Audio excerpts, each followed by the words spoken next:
The brain is not a fixed machine. New neurons are always being created, and these new neurons travel to the areas of highest activity to strengthen those areas. So hopefully it's traveling to an area of kindness and finding lots of great activity. And so it joins everyone else, all the other neurons, and makes that area stronger. Welcome to Building Relationships with Dr. Gary Chapman, author of the New York Times bestseller, The 5 Love Languages. Well, how's your thought life? Do you struggle to control your emotions? Do negative thoughts intrude in your mind? Are you plagued by a life-controlling addiction? Today, you're going to hear about a 6-step process that will help you make some transformational changes in your life. Our guest wants to help change your brain, not give you somebody else's, but to help you alter your thinking patterns. Dr. Alan Weissenbacher will join us today. He's the author of The Brain Change Program, 6 Steps to Renew Your Mind and Transform Your Life. You can find out more at buildingrelationships.us. Gary, I think this is one of the biggest struggles I hear from people of all ages. Negative thought patterns. They struggle with controlling their emotions, anger, for example. Have you dealt with this in your counseling or even in your own life? Well, Chris, in my own life, I didn't have any problems with anger until I got married. And I didn't have a real problem with anger until I had a teenage son. But, you have to go through it to learn sometimes. And so I'm excited about our program today because I think that the topic we're going to be discussing is something that almost everyone can identify with. And so I'm eager to have this conversation. I am right along with you. Let me introduce Dr. Alan Weissenbacher. He served many years at the Denver Rescue Mission as a chaplain to homeless addicts. One idea he had was to move them from an urban setting to a farm as they received counseling, spiritual care, and job training. And that work inspired his research into neuroscience and spiritual formation. So today, he speaks around the country about these issues. He serves as the managing editor for the academic journal Theology and Science. And our featured resource is the book, The Brain Change Program, 6 Steps to Renew Your Mind and Transform Your Life. You can find out more at the website, buildingrelationships.us. Well, Dr. Weissenbacher, welcome to Building Relationships. Thank you very much for having me. Tell us a little of how you became interested in this topic. When you were young, did you know you wanted to work in this area that has to do with the brain, or is this something that has come along the way for you? Well, it has come along the way, but there were seeds that have been planted even when I was young. I tend to be a worrier. I tend to be negative. And I would read the Bible where it says to renew your mind and take every thought captive. And I'd look at that and say, how do I do that? It seems so much easier said than done to try to quiet my mind. So there's always been in my head this desire to find specifics for how to do that. And then, of course, when I began to work with homeless addicts, I'm working with people with very damaged brains who are coming to a Christian rehabilitation program, and we're trying to help their brains and their spirits and their bodies heal. So when you began working with people at the mission in Denver, it sounds like you were innovative with your approach to helping them. Tell us more about that, how that developed in your own mind. Well, I start the book itself with 2 contrasting stories. We had one client that did everything right, that was involved in mentoring other people, involved in all the Bible studies and the service projects, doing everything he needed to do. And on his graduation day, he stood up in front of everybody and said, only chumps work when you can get Social Security. Crack, Jack Daniels in Las Vegas is calling me. I'm out of here. This was devastating. It's like all this investment, it looked like he was going to go on to shining success, and it was a crash and burn. Everyone was so disheartened, current clients and staff. What could we have done better? Lots of second guessing. And so really began to think, okay, the change wasn't real. The change didn't stick. It was all a front. How can we do better? And then I had this other client. He was known as the meth addict on the streets who would yell at the air. He came to us, and it was a constant wrestle every day to handle things like basic hygiene or actually showing up for work. He maintained his residency barely, but we wrestled every day. And then one day he comes running into my office, Chaplain, I have a certificate from the state that declares me free of all 5 mental illnesses. Wow. And now I have a certificate that says I am legally sane. Do you? Well, no.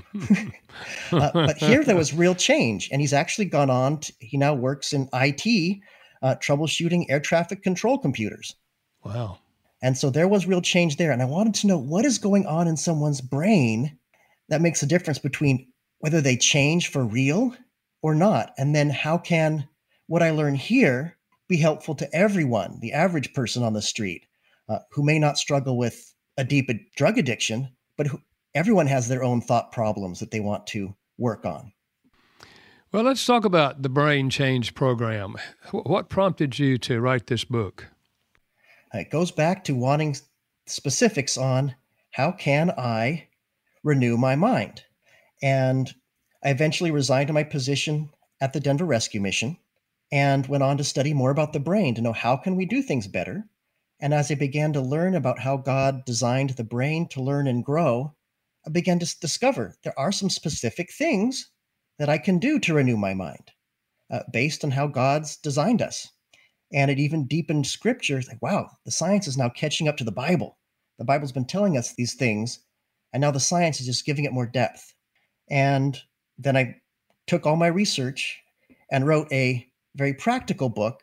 I don't want to get scientifically technical because I want all my former clients to be able to read and understand it, but just to talk about these specific things. So you described 2 approaches to personal change that can be found in the Bible. Explain to us what you call the Paul program and the Jacob program. Well, the Paul program is what everyone wants. We want to be knocked off our donkey and transformed into instant holiness, have our problems taken away overnight. The microwave into holiness approach. It happens, but it's rare. If you're not on that program, you're on what I call the Jacob program. Jacob was a liar and a deceiver, and it took 14 plus years of him working for his uncle, who was just as deceitful as he was, to begin to change his character.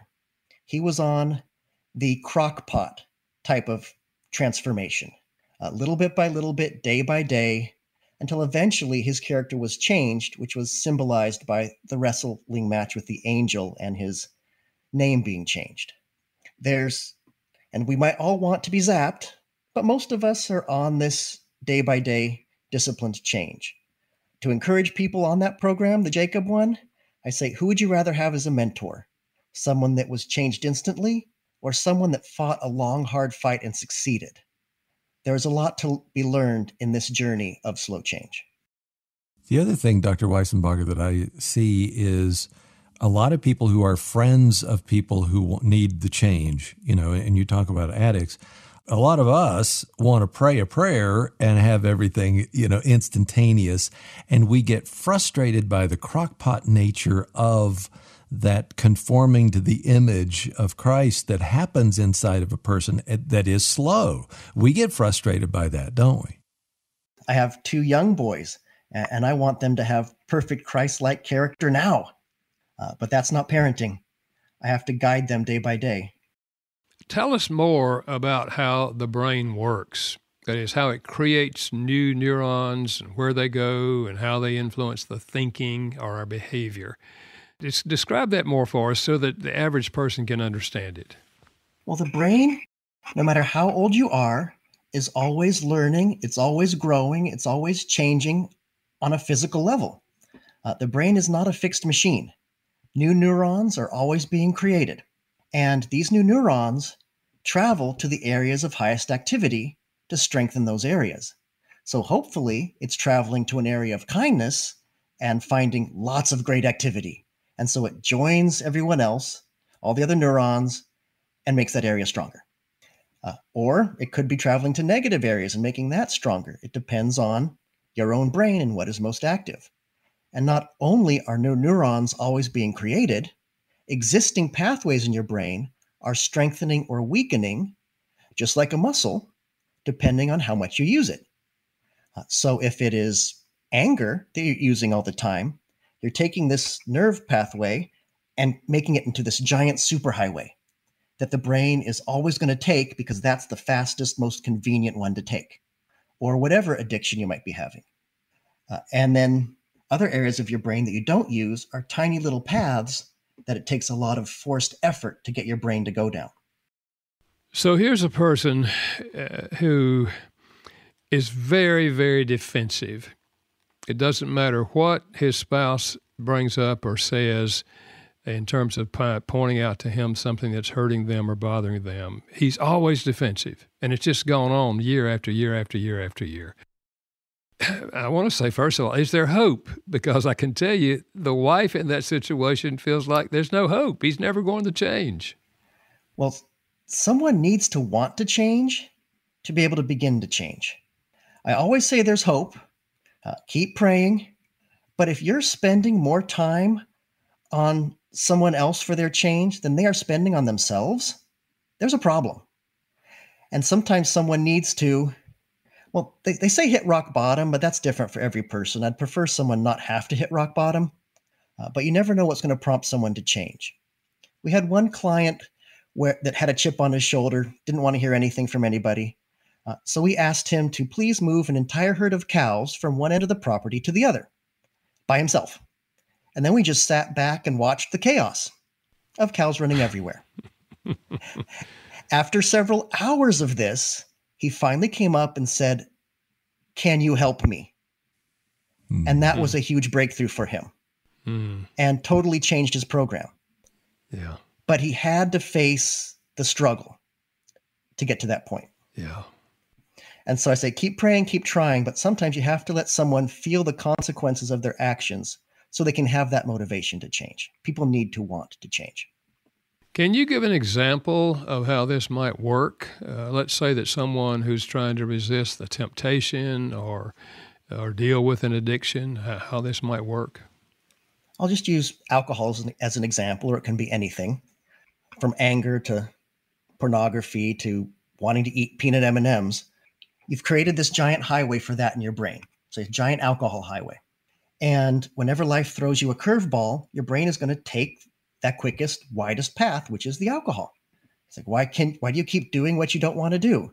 Because you've created this giant path in your brain. So what it's going to do is you're going to have to deliberately force your brain off that highway every time it wants to take it onto a small path of sobriety. And you might have to do that 60 times a minute when you start. But every time you do that, you take one brick off the highway and put it on this new path. And you're gradually weakening the highway and strengthening this little path. Then you might only have to do that 30 times a minute. And then once every 5 minutes.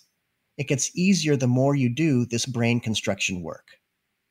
So is it then only the will? Let's say stay with alcoholism. I really want to drink. I really want to drink 60 times a minute. Am I doing that in a thinking way? How does the spiritual get involved with all of that? I can do all things through Christ. Is that part of the mechanism that we're doing inside? We're not doing this alone? Definitely. You're not doing this alone. And God's given us good resources. I like that you brought up willpower, because I tell people willpower doesn't work. Anyone who's tried it knows the struggle. And there's a biological reason for it. If someone is telling themselves, must not use alcohol, what are they thinking about? The alcohol. What pathway are they strengthening? The alcohol one. And so this person is actually making it harder on themselves. And so that's why I tell people, replace, don't resist. So when you feel that struggle, redirect your brain to something positive. I can do all things through Christ who strengthens me. Focusing on good things. Every year, we would take about 20 to 30 addicts to Juarez, Mexico to build orphanages. People thought we were crazy. You're going to come back with nobody taking addicts to Juarez. Yeah, there was never a problem, though, because they were focused on doing something good so that their addiction was just faded to the background while they were busy building these orphanages. And it was always a great experience. So I hear you saying it's not just saying, I shouldn't do that, I shouldn't do that. It's turning your thoughts to something other than the problem and getting involved in that. Correct. Yeah. Correct. And even it could be something for serving others or memorizing a Bible verse, replacing with scripture. A lot of positive things you can use to redirect. Is that why you went to the farm then? Is that because when it's really hard not to think about cows? It's hard to think about drinking when you have the stampede there. What was it about being in nature that helped? Well, there was a lot of things. One, they're away from the sources of their temptation. If they get a craving, it's a long hike, so they might as well stay. Also, being able to care for animals. That's a redirect into helping develop empathy and care. Clients would birth the cows, birth the pigs, raise them. And the change in nature, getting them out of the urban environment in which they're just really used to, is very positive. To be in nature, to work with the land, to have things be more calm around them than the chaos of the urban atmosphere. All that contributed to changing their brain in a new and healthy way. So talk for a moment about the person, because I'm sure you've encountered this many times, and I've seen this as well. The person who has a temptation, whatever it happens to be, and they've done well for a little while. They're really trying to break this habit, and then they have a setback. Now, is that person back at square one and has to start all over, or was all their work, trying to avoid the temptation in vain, or how do you respond to that? I want to encourage people to go back to thinking about your brain construction project. You've been pulling bricks off this highway and putting them on to a different path. And you've been doing this for who knows how long, and then you have a fall and a setback. You don't go back to square one because you still have all the construction work that you've done in your brain is still there, provided you get right back up and continue to work on it. The more you stay in your failure, and it can be easy to do when you feel discouraged, but the more you stay there, the more the bricks start hopping back onto the highway. And you start losing that construction work. But if you get right back up to doing what you need to doing good, getting away from the temptation, you haven't lost the work you've already done. That makes sense, because I think a lot of times people want to give up, when that happens, and rather than, as you say, get up and go back to the pattern that you have been working on. So, yeah, that makes sense. Well, can you briefly walk us through the 6 steps that you talk about in the book? Well, the first 2 steps, 1 and 2, mostly deal with identifying those thoughts that you want to change, and then thinking through what all feeds into it. If it's a behavior that you want to change, to begin to analyze, okay, what lies behind the behavior? People with addiction, I would tell them, the addiction is the weed, but it's the thoughts and the pains or the struggles or the traumas that they carry with them. That's the root. You can keep cutting the leaves, but unless we get the root out, we're not going to get rid of the weed. And so they just need to think through, okay, what are the thoughts that need to be changed? What are the thoughts that lie behind the behaviors that I want to stop? And then once I figure that out, then I can take that into the brain change program. So I identify the thought, I evaluate it, I think through it. Step 3 goes right back to the willpower idea that we talked about. Replace, don't resist. Don't willpower yourself out of it, but try to think of what new things can I direct my brain to. If it's, I'm an anxious person, you can memorize scripture that deal with God's faithfulness and do not worry. I have meditated so much on the verses where God says, okay, I take care of the sparrows and the lilies of the field. I'll take care of you. That whenever my brain starts to go down a worrying path, I get a picture of a sparrow and a lily just like right in front of my eyes that tells me stop, because I've done that so much. And so I would tell people, memorize verses, not just randomly, but that specifically deal with the thought that you want to change, and use that to replace instead of resisting. And then get involved in doing good stuff. That is something new. Then there's step 4. And this was a surprise for me as I began to study the brain. The brain cannot tell the difference between doing something for real or just imagining doing it in terms of how it changes your brain. That brain construction project is affected the same way whether you imagine doing it or do it for real. And so people need to retrain their imagination. If you're always imagining temptation, then it's no surprise that your character begins to move in that direction. When the Bible says if you entertain lust in your mind, it's like you're committing it. Well, now science is saying that's true. I had a client tell me it was easy to cheat on his wife because he had done it 1,000 times in his imagination already. It moved his character closer and closer to reality. And so I tell people, you need to retrain in your imagination. Start imagining resisting temptation. Start imagining doing good. A little story. I had a client who was worried about relapsing on a weekend pass. He was afraid he'd run into an ex-girlfriend and then relapse into alcohol. So we told him, start imagining the positive thing you will do if you happen to run into her. And what this will do is it'll start training your brain to do that action automatically when you're faced with the situation. So you don't have to think, oh, what am I going to do when you're in the situation? You've already practiced it. Several weekend passes later, he runs in, Chaplain, guess what? I actually ran into my ex. I was on the streets of Denver. She was in an open-air cafe, and she said, hi. And before I knew what was happening, my body had turned around, and I had ran 2 blocks away. His body just responded to what he had trained his imagination for it to do. And he stayed sober, he graduated, and as far as I know, he's still successful. Imagination can be a powerful thing. And that's step 4. And then step 5, I call introduce a new element. Your brain can form knots. I call them brain knots. So when 2 things happen at the same time, they can link together. A good example of this is if someone hurts you, you think of them and you are angry. And then the anger can start to wire in to you imagining this person's face. So now it's a knot. Or we found at the rehabilitation program, certain clients would have a craving every 2 weeks. You could count it on your clock. 3, 2, 1. Oh, there goes Charles. He's in the middle of his craving. And it's like, this is weird. Why just every 2 weeks? And we figured out these were the people that had held jobs and they would get their paycheck every 2 weeks.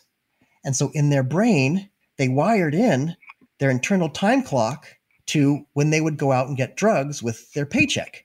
And so even though they were now in rehabilitation, the brain still had that link and they were thinking, it's been 2 weeks. You should be getting money. You should be going out and getting high. You're going to have a craving now. And so we have these knots and we need to disentangle them. And the way to do that is to introduce a new element. To go back to forgiveness, you think of this person, you're angry. It's like, okay, I've forgiven them, but why am I still angry? It's a biological knot in your head.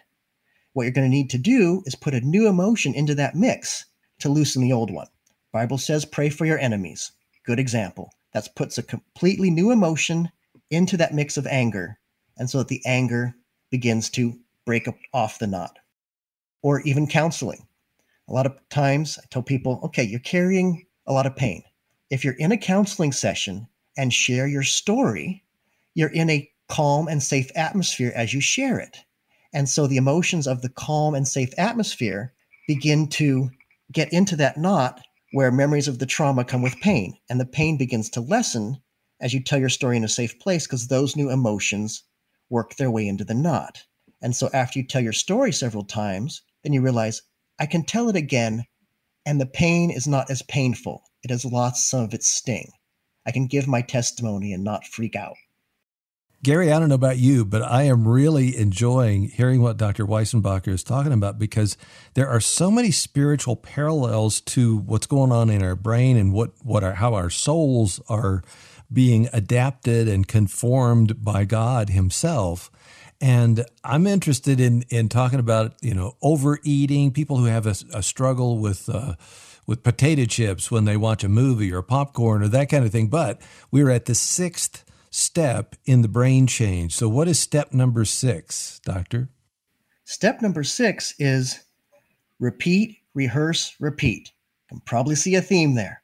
This is not a magic pill that makes things all better overnight. This is not the Paul program. This is a daily discipline of taking every thought captive, and you need to repeat it continually. The brain construction project can take 30 days. It can take 60 days. It can take a year or more, depending on how strong those certain brain paths are. And you just need to keep repeating it and keep moving brick by brick until the good path is built up, and that becomes your automatic way of doing things. Let's say that someone is working their way through this, and I think our listeners can tell this is not an overnight thing. As you said, it's not a Paul experience. It's a journey that they're taking. The whole role of prayer in this thing, I mean, you've mentioned earlier, yes, we're talking to God, we're praying to God, but why do you believe that for some people it can work to our disadvantage to pray for the removal or the discontinuation of this bad thought or bad habit? It goes back to willpower. And I recognized this in my own prayer life. I would finish prayer and I'd be more stressed than when I started. And so, well, I just gathered 16 problems. And even though I prayed them to God, I still now have 16 problems in my brain. And there needed to be a switch. And I go back to the willpower idea. If you're trying to willpower your way out of something, you're making it worse. And so I related that to prayer. So, okay, if I'm praying about something and I say, throw out alcohol again. If I'm praying, Lord, free me from alcohol, again, I'm thinking of the alcohol. And it's actually making it worse because I'm strengthening the alcohol path. And I call that praying backward. When you're praying focused on the problem, but if you pray forward, you're praying focused on the solution. So instead of saying, Lord, help me be free from alcohol, you say, Lord, help me be sober. Instead of saying, Lord, don't let me get angry, you say, Lord, help me be a person of peace. And that way, I'm actually harnessing my own biology and moving it in the positive direction instead of the negative one. God can answer any prayer. God is God. To make it easier on myself and maybe partner with God and help my biology work with what God is doing, let's pray focusing forward on the solution that you want God to provide, not the problem you're trying to run from. I think that makes a lot of sense as I hear you say that. I don't know that I've ever heard it put that way, because I think most people just by nature are praying, Lord, help me to handle my anger. Help me to, not take the alcohol away, take this away, take that away. But you're saying if we're bringing to God the positive thing that we desire, which, as you said, sobriety or rather than being controlled by anger, peace, we're asking God and verbalizing to Him the place we want to be rather than focusing on the thing we've been struggling with. Am I understanding you correctly? Correct. Lot's wife looked backward and saw what that did for her. And so I tell people, don't look backward to your problem. Look forward to where you want God to take you. And that changes your biology. You know where this touches on what you have said through the years, Gary, and that is forgiveness. I mean, we all know if you're a Christian, you're supposed to forgive, and you got that person in your life and you can't forgive and you can't forgive. And you have talked about releasing them from this negative feeling that we have, rather than saying, here comes that negative thought and I'm not forgiven. I must not have forgiven them. And people beat themselves up. It's kind of the same thing you're talking about, Dr. Weissenbacher, that if you release that person to God and not hold over them whatever it is that they've done, you're moving in a positive direction. Does that make sense?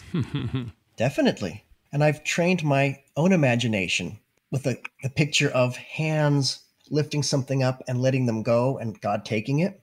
And I use that in a lot of ways. I used to always second guess myself when I'd preach. I'd find the most hostile audience member. And did I win them over? I didn't. I failed. But it's like, no, that wasn't a healthy way to approach preaching. And I just take this person and I just picture myself releasing it up to God. It can be the person you need to forgive, whatever it is. And that is a positive redirection of your brain that focuses on God and God's ability to take it and work with it. Now, you say in the book that we can create and adopt negative stereotypes, racist or other stereotypes. How do we combat those harmful patterns of thinking? I go back to, we have highways in our brain. And a lot of these aren't created by ourselves. They're created by what the world tells us. Our past experiences can create some of these highways in our brain. And if we're always hearing negative stereotypes and negative stories about a certain racial group, those are going to get into your brain almost whether you like it or not. You're going to start thinking in that respect whenever you encounter someone of that race, because that's the way your brain has been trained, because that's what you've been hearing or listening to.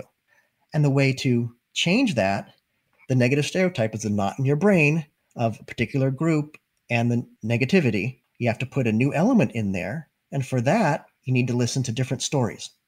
You need to listen to stories that combat that. You need to do life with people from these different groups.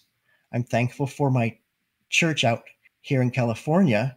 We have not only white, Black, Hispanic, Asian, and no one's a majority. We're just one big family of God. And whenever I can hear a racial stereotype, it doesn't stick because, well, hey, I'm doing life with a whole bunch of people. And I know we're all sinners in need of grace. We all carry our own pains. We all need God. And by doing life with everyone in the family of God, no matter what their color, really combats negative stories that the world tells us that might be trying to stick in our heads. Yeah, I think that's the value of cross-cultural friendships, whether it's in the church or the workplace or wherever. As we build friendships with someone of a different race, we begin to realize, this is not what I've always been told about these people. we now see them as individuals and recognize that, there are positives and negatives in all of us, and the stereotypes are basically always wrong. So, yeah, that's a powerful truth in that area. Now, you studied John Wesley's theology. What did you learn from his approach to affections and tempers? To put it in practical language, these terms have to do with emotions that just come up in a moment versus those emotions you hold on to so that it changes your brain and changes your character. Someone might cut me off in traffic. I feel anger. That's normal. But do I just let it go? Or do I sit with it so that it begins to change my brain more toward anger? And the more I do that, then all of a sudden I can be an angry personality because I've let anger hardwire into myself. I would rather practice love and let that hardwire into myself. It's like, what emotions are you holding on to? Temptations will come up for everyone, but do you hold on to it or do you let it go? Like with my children, I'm trying to train them to think differently. So if someone cuts me off in traffic, I just ask them, can you think of some good reasons why they might have done that? Not, they're bad people and I must punish them with a finger gesture, but rather, maybe they're late for an appointment. Maybe there's a medical emergency. And so to train them to begin to think the best so they don't hold on to anger that might come up. Or someone said something hurtful to you at school. Well, what kind of emotions or big things might that person at your school be dealing with? So that I can begin to help them be people of compassion and not judgment or anger. Dr. Weissenbacher, I really appreciated your sparrow and lilies idea a little earlier because I get this, this worry. Does God really care about me? Is he going to provide? Does he see me? And I'm going to think about that passage in Matthew 6 about the lilies and the sparrow and, knowing the hairs of your head, that is also what Jesus said. So God does care. God does want to provide, and I got to believe that. But there's somebody listening today who's been listening to you and who says, I have a struggle with eating. It could be a disorder, or it could just be overeating, or what I see, if I sit down and watch a movie, it's like I got to have a big plate of popcorn or a bucket of popcorn with a lot of butter on it. It's like, and I get hungry for that every time. So I understand what you're saying about these neural pathways and how to break that. But what about the person who's overweight, has tried all kinds of diets, and then nothing has worked? Is there hope for them to change? Yes.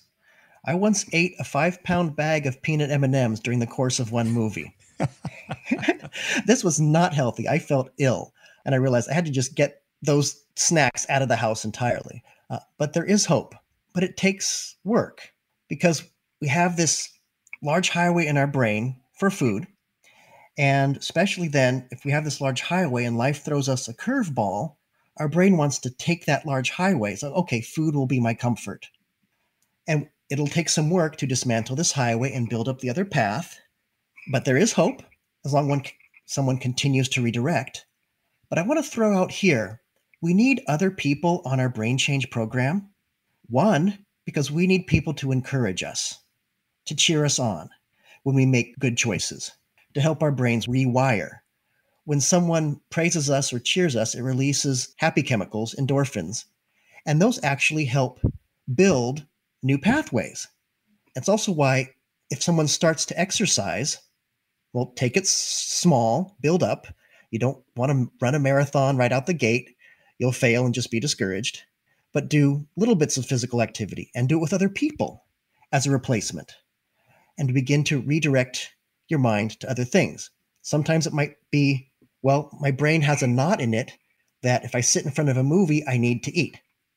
You're going to have to try to break that connection somehow. Maybe you'll need to do without movies for a little while. But I really go back to getting other people to help encourage you. Start small and have people with you to help you. A good example is I had a client one time that was really angry and took a rock and was ready to smash it into another client's face. He didn't, thankfully. He dropped the rock. But he told me later, I feel so bad. I feel like less of a man because I didn't hit him with the rock. Well, he came to us from the prison system. And in his mind, masculinity meant violence. And he needed that completely changed. And so we had to cheer him excessively for how he dropped the rock, so that his brain could begin to change and realize, no, dropping the rock was the right thing to do. I was a better man because I dropped that rock. But it took a lot of cheering him on. Yeah, I can see the power of that. Yeah. What would you say to the person who they've been working, they've been making progress in changing thought patterns and so forth, but they've kind of hit a plateau in their progress, and they're not moving forward the way they'd like to be moving forward? What would you say to them? So I tell people, if you're at a plateau, I'm doing everything I need to do, I don't feel the next stage of growth. I tell you, your brain needs a little time to catch up, to begin to consolidate those nerve pathways. If someone is recovering from a brain injury, scientists have discovered that, okay, you'll have a period of growth, of getting certain functions back, and then you'll plateau. But you need to keep doing what you're doing, keep doing the rehabilitation, and then that plateau will eventually turn into another stage of growth. Then there'll be a plateau, then another stage of growth. Your brain needs to catch up and consolidate the stuff that happened in the first phase of growth before you can hit a second. And so I just encourage people, keep doing what you need to do, even if you don't feel there's any next leap of change, because your body is preparing for it, as long as you keep doing what you need to do. Yeah. So I hear you saying that really the plateau is a normal part of the process. Yes. Why can sober culture, that's being sober, feel intimidating to someone who's coming from a culture of addiction? Culture shock is a real thing, and it's not just for missionaries who go to other countries. Culture shock is something that is experienced by anyone who is trying to make a change. So if you're trying to move from a culture of addiction to a culture of sobriety, when you're an addict, there's certain things that you know what's going to happen when you do certain things. You know what to expect. You know how to act. You know the speech patterns. But when you try to get sober, everything is new. Our clients, when we'd take them on a fun trip, they would all try to sign up to stay back and work because they were all deathly afraid. They didn't know how to have fun sober. And so they all tried to stay away from going on that trip. So we had to make fun mandatory because you have to go here to learn how to be sober and have fun. And this is true for anyone making a change. There will be a cultural shift. You're so used to the old way of doing things that there is a culture shock when you're changing. And so you have to expect that and know, okay, if now I've started to get into more of an exercise culture, this is new. Okay, now I've started to move into a culture of not being angry, and this is weird. And so just to name it, this is culture shock. And just like a missionary who moves to a new country, to be able to sit with the discomfort long enough so that your brain readjusts, you begin to see sober culture as the new normal, and so you can live in it instead of being scared. Because a lot of people don't make a change because the change is scary. Even though they don't like where they're at, it's too scary to change. Just name it, that's culture shock, and it can be overcome. As we come to the end of our time today, what do you say to the person who is listening and wants to help a loved one, maybe who's suffering from addiction or negative thoughts or any of those patterns? What can they do to help someone else? Encourage them for change. Also to realize that change will be gradual. We want them to be completely renewed by tomorrow. I've had clients that have been through 7 rehabs. They've become connoisseurs of fine rehabilitation programs. It's easy to be judgmental, but to realize, okay, no, each time did a little bit of brain construction, and maybe the number 7 time is what they need. That brain change takes time. And so if you are working with someone, praise them for every small change. Praise them for the progress. You look for progress, not perfection. Hopefully they'll get there, but to come alongside them, walk them through it, help them into the new culture of being a changed person, walk alongside them, and encourage them that even if they fall, their construction is not done. Just get back up and keep going forward. So falling is not the end. We get up and take one more step in the right direction. Well, this has been a very helpful time, and I know that our listeners are going to find not only the program, but are going to find the book to be very, very helpful, whether it's something they're struggling with or whether they're trying to help a family member or a friend who's struggling with this sort of thing. So thanks a lot for being with us today. Thank you very much for having me. Again, Dr. Alan Weissenbacher's book is The Brain Change Program, 6 Steps to Renew Your Mind and Transform Your Life. Just go to buildingrelationships.us. You'll see more about it right there. Again, go to buildingrelationships.us. And next week, how do you move forward in life after you've experienced a failure? Moving forward after messing up is our topic in 1 week. Our thanks to Janice Backing and Steve Wick for their work today. Building Relationships with Dr. Gary Chapman is a production of Moody Radio in association with Moody Publishers, a ministry of Moody Bible Institute. Thanks for listening.